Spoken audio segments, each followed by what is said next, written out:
नमस्कार, मी विनोद Sawant, Ganesh motor driving स्कूलमध्ये प्रशिक्षक आहे. माझ्याबरोबर पार्थ बोरंगे सर आहेत. त्यांना आलेला अनुभव ते आपल्याबरोबर शेअर करतील.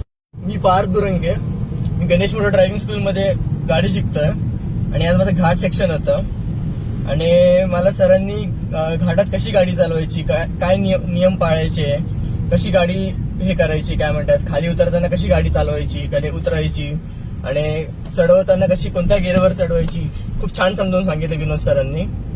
आणि आधी माझी गाडी खूप वेळा बंद पडायची म्हणजे सुरुवातीला आणि क्लचचा मला असं बाइंडिंग व्हायचा खूप त्रास व्हायचा. म्हणजे एका पॉइंटला माझा कॉन्फिडन्स पडला होता की आता चालू शकतो का नाही चालू शकत. पण आता एक छान म्हणजे सरांमुळे मला इतका छान कॉन्फिडन्स आला आहे आणि त्यांचा कोर्स आणि गणेश मोटर ड्रायव्हिंग स्कूलचा असा कोर्स खूप छान डिझाईन आहे आणि हायवेवर कशी गाडी चालवायची आणि कसं ओव्हरटेक करायचं हे खूप छान समजून सांगितलंय मला. आणि ट्रॅफिकमध्ये कशी चालवायची गाडी हे पण खूप छान सांगितलंय. म्हणजे आता इतका कॉन्फिडन्स आलाय की आता मी एकटा गाडी चालवू शकतो. आणि all thanks to Vinod sir and Ganesh motor driving school.